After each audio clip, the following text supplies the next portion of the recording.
Hello friends, आज आमी दशम श्रेणीर षष्ठ अध्याय त्रिभुज पाठर विषय आलोचना करिम। त्रिभुज माने हल त्रि माने हल तिनि और भुज माने हल बाहु, अर्थात तिनिटा बाहु थका कि बुली कय त्रिभुज बुली कय। त्रिभुजर जेतिया तिनिटा बाहु लग लागे तेतिया कि हय, यात तिनिटा कोण हय। এটা ত্ৰিভুজৰ তিনিটা বাহু থাকে আৰু তিনিটা কোণ থাকে, এইটো তোমালোকে জানাই। এতিয়া আমি ত্ৰিভুজৰ বিষয়ে 1 মিনিটমান আলোচনা কৰিম। কি হ'ব, ইয়াত তিনি ধৰণৰ বাহু হিচাপে তিনিটা ত্ৰিভুজ থাকে আৰু কোণ হিচাপে তিনিটা ত্রিভুজ থাকে। বাহু হিচাপে কি কি থাকে? এটা থাকে সমবাহু ত্রিভুজ। সমবাহু মানে তিনিওটা বাহু যদি সমান হয়। এটা আছে সমদ্বিবাহু ত্রিভুজ। সমদ্বিবাহু মানে যি ত্ৰিভুজৰ দুটা বাহু সমান। আৰু এটা আছে বিষমবাহু ত্ৰিভুজ, অৰ্থাৎ যি ত্ৰিভুজৰ তিনিওটা বাহু সমান নহয়। তেনেকে কোণ হিচাপেও তিনি প্ৰকাৰৰ আছে। কোণ হিচাপে কি কি আছে? সমকোণী ত্ৰিভুজ আছে। সমকোণী মানে হল যি ত্ৰিভুজৰ এটা কোণ 90 ডিগ্ৰী হয় তাক কি বুলি কোৱা হয়? সমকোণী ত্ৰিভুজ। আৰু যি ত্ৰিভুজৰ তিনিওটা কোণ 90 ডিগ্ৰীতকৈ সৰু হয়, সৰু যদি হয় তেতিয়া সূক্ষ্মকোণী ত্ৰিভুজ বুলি কোৱা হয়। আৰু যদি এটা কোণ 90 ডিগ্ৰীতকৈ ডাঙৰ হয় তেতিয়া স্থূলকোণী ত্রিভুজ বোলে। এইটো তোমালোকে আগতে পঢ়ি আহিছা জানাই। আজি আমি ইয়াত ত্ৰিভুজৰ সদৃশ আৰু সৰ্বসম এই দুটা ভাগৰ বিষয়ে আলোচনা কৰিম।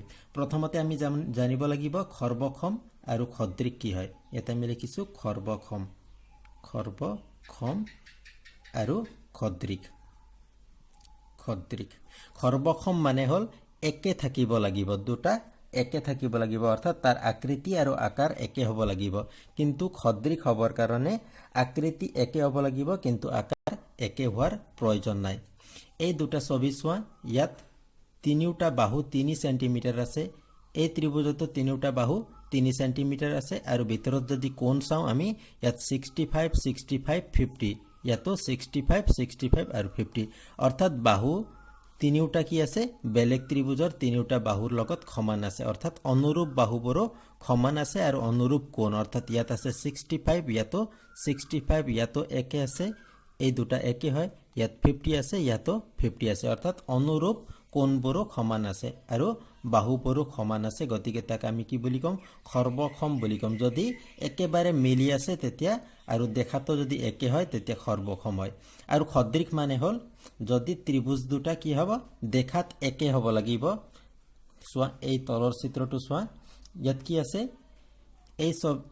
এই ছবিত ইয়াত 6 সেন্টিমিটাৰ, এই বাহুৰ জোখ 6 সেন্টিমিটাৰ, তলৰ 8 সেন্টিমিটাৰ আৰু ওপৰৰ 10 সেন্টিমিটাৰ। আৰু সৰু ত্ৰিভুজত কি হয়? 3 সেন্টিমিটাৰ, 5 সেন্টিমিটাৰ আৰু 4 সেন্টিমিটাৰ।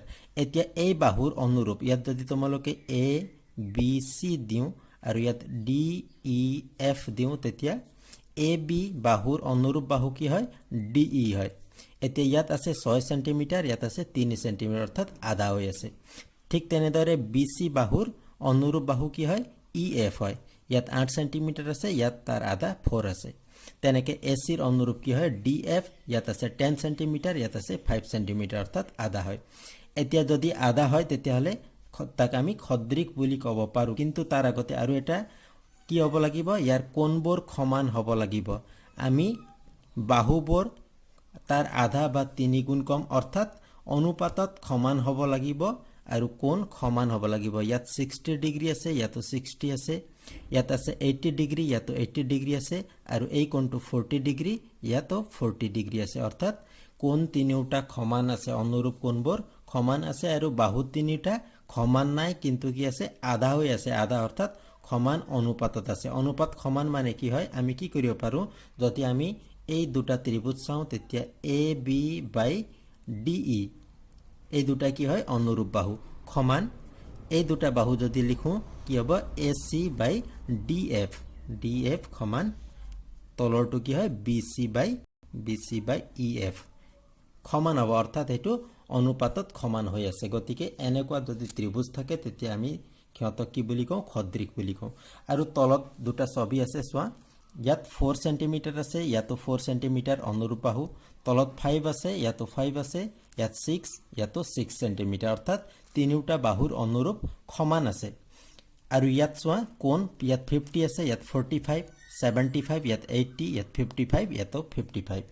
এতিয়া এই দুটা ত্ৰিভুজৰ কোণ কি হৈ আছে?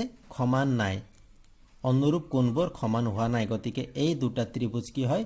সৰ্বসমটো হ'বই নোৱাৰে, কিন্তু খদ্ৰিকো নহয় খদ্ৰিক হ'বৰ কাৰণে কোণ তিনিওটা সমান হ'বই লাগিব কোণ তিনিওটা অনুৰূপ কোণবোৰ সমান হ'ব লাগিব যদি বাহু তিনিওটা সমান নহয় তথাপিও কি হ'ব সিহঁতৰ যদি অনুপাত চাব লাগিব অনুপাত যদি সমান আছে তেতিয়া সেই ত্ৰিভুজ দুটা বা বহুভুজ যিকোনো বহুভুজেই হওক সেইটো খদ্ৰিক হ'ব পাৰে গতিকে সৰ্বসম আৰু খদ্ৰিক তোমালোকে নিশ্চয় বুজি পাইছা সৰ্বসম মানে হ'ল একেবাৰে সমান হ'ব লাগিব ধৰো দুটা বিলেট যদি আমি চাওঁ তেতিয়াহ'লে কি হ'ব একে আছে সিহঁত সৰ্বসম হয় তেনেকৈ যদি একে ব্ৰাণ্ডৰ বিস্কুট ধৰা মেৰিগোল্ড বিস্কুট যদি দুটা চাওঁ তেতিয়া সিহঁত দুটাও কি হ'ব সৰ্বসম হ'ব আৰু যদি খদ্ৰিক চাবৰ কাৰণে আমি এটা বৃত্ত আঁকিছোঁ সৰু এটা বৃত্ত আঁকিলোঁ এটা ডাঙৰ বৃত্ত আঁকিলোঁ এই দুটা কি হয় খদ্ৰিক হয় কিন্তু সমান নহয় সৰ্বসম মানে হ'ল দুটা একেবাৰে সমান হ'ব লাগিব আৰু খদ্ৰিক মানে হ'ল দেখাত একে হ'ব লাগিব এতিয়া খদ্ৰিক হ'বৰ কাৰণে কি হ'ব লাগিব খদ্ৰিক হ'বৰ কাৰণে প্ৰথম কথাটো হ'ল সমকক্ষক বাহু হ'ব লাগিব এটা ত্ৰিভুজৰ লগত এটা চতুৰ্ভুজ আমি খদ্ৰিক আছে নে নাই আমি চাবই নালাগে এইটো খদ্ৰিক হ'বই নোৱাৰে কি হ'ব লাগিব সমসংখ্যক বাহু হ'ব লাগিব অৰ্থাৎ ত্ৰিভুজৰ তিনিটা বাহু আছে আন এটা তিনিটা বাহু থকা ত্ৰিভুজৰ লগতে আমি চাব পাৰিম ঠিক তেনেদৰে এটা যদি চতুৰ্ভুজ আমি আকৌ আনটো এটা চতুৰ্ভুজৰ লগতে আমি তুলনা কৰিব পাৰোঁ খদ্ৰিক আছে নে নাই এতিয়া খদ্ৰিক হ'বৰ কাৰণে কি হ'ব লাগিব অনুৰূপ কোণবোৰ সমান হ'ব লাগিব আমি আগতে আলোচনা কৰিছোঁ যদি কোণ সমান নাই অনুৰূপ কোণবোৰ যদি সমান নাই তেতিয়াহ'লে খদ্ৰিক নহ'ব আৰু দ্বিতীয়টো কি হয় অনুৰূপ বাহুৰ অনুপাত সমান হ'ব লাগিব বাহু যদি অনুপাত সমান বুলি কোৱা আছে যদি অনুপাত সমান নহয় যদি বাহু দুটাই সমান হয় অনুৰূপ বাহুবোৰ তেতিয়া কি হ'ব তেতিয়াও খদ্ৰিক হ'ব অৰ্থাৎ সমান হ'লেও খদ্ৰিক হ'ব আৰু যদি সমান নহয় অনুপাত সমান হয় তেতিয়াও সমান হ'ব তেতিয়াও কি হ'ব খদ্ৰিক হ'ব এতিয়া ইয়াৰ পিছত কিছুমান প্ৰশ্ন আছে তোমালোকে যদি খদ্ৰিক আৰু সৰ্বসম যদি বুজি পাইছা তেতিয়াহ'লে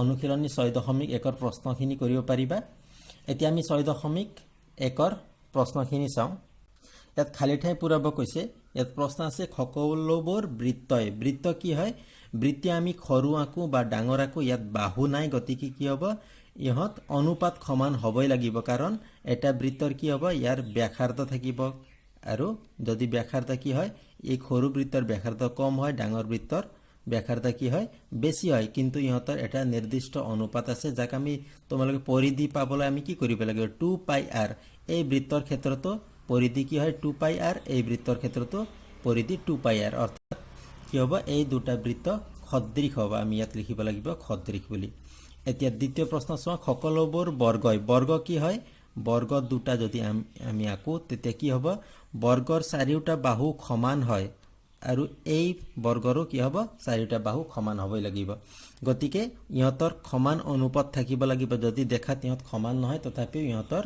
অনুপাত সমান হ'ব আৰু যদি আমি কোণ চাওঁ কোণ কি হ'ব বৃত্ত এইটো বৰ্গ এটা হ'বৰ কাৰণে কি হ'ব লাগিব 90 ডিগ্ৰী হ'ব লাগিব প্ৰতিটো কোণ যদি প্ৰতিটো কোণ 90 ডিগ্ৰী হয় তেতিয়াহ'লে সমান হ'বই গতিকে ইয়াত কি আমি লিখিম খদ্ৰিক বুলি লিখিম অৰ্থাৎ সকলোবোৰ বৰ্গই কি হয় খদ্ৰিক হয় এতিয়া তৃতীয় প্ৰশ্ন চোৱা সকলো ডেছ ত্ৰিভুজ খদ্ৰিক কি ত্ৰিভুজ খদ্ৰিক হ'ব যিকোনো ত্ৰিভুজ আঁকিলে আমি খদ্ৰিক নহয় কি হ'ব আমি সমবাহু ত্ৰিভুজ আঁকিব লাগিব সমবাহু ত্ৰিভুজ আঁকিলে কি হ'ব এই দুটা যদি সমবাহু ত্ৰিভুজ হয় তেতিয়া সমবাহু মানে কি হ'ল তিনিওটা বাহু সমান আছে অৰ্থাৎ এই তিনিওটা বাহু সমান আছে এই ত্ৰিভুজৰো তিনিওটা বাহু সমান আছে এই ত্ৰিভুজটো যদি ডাঙৰ হয় ডাঙৰ হ'লেও ইয়াৰ বাহুৰ জোখৰ লগত এই ত্ৰিভুজৰ বাহুৰ জোখ যদি সমান নহয় তথাপি ইহঁতৰ অনুপাত মিলি থাকে কিন্তু যদি আমি এতিয়া কোণ চাওঁ তেতিয়া কি হ'ব সমবাহু ত্ৰিভুজৰ তিনিওটা কোণ কি হয় 60 ডিগ্ৰীৰ হয় তিনিওটা কি হ'ব 60 ডিগ্ৰীৰ হয় তেতিয়াহ'লে এই ত্ৰিভুজৰ যদি আমি ডাঙৰ ত্ৰিভুজ আঁকো ডাঙৰ ত্ৰিভুজৰ তিনিওটা কোণ কি হয়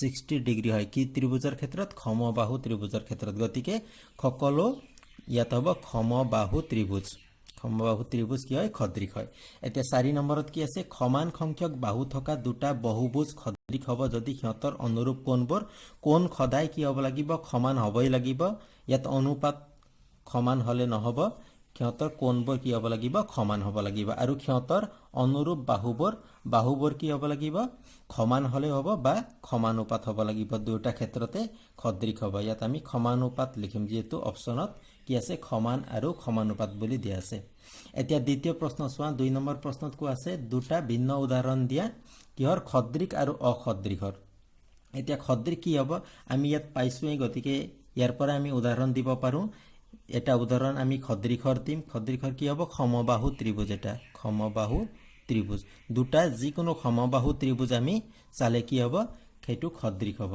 আৰু বি নম্বৰ আন এটা আমি বৃত্ত দিব পাৰোঁ বৃত্ত আৰু আমি কি দিব পাৰোঁ বৰ্গ দিব পাৰোঁ বৰ্গ দিলোঁ কি হয় এইবিলাক খদ্ৰিখ হ'ব আমি যেনেকুৱা ছবি আঁকিলেও কি হ'ব খদ্ৰিখ হ'ব আৰু বি নম্বৰত 2 নম্বৰত কি আছে অখদ্ৰিখৰ উদাহৰণ দিবলৈ কৈছে আমি কি কৰিম এটা বৃত্ত আৰু এটা বৰ্গ দিলোঁ এইটো কেতিয়াও কি হয় খদ্ৰিখ হ'ব নোৱাৰে ঠিক তেনেদৰে 2 নম্বৰত আমি এটা ত্ৰিভুজ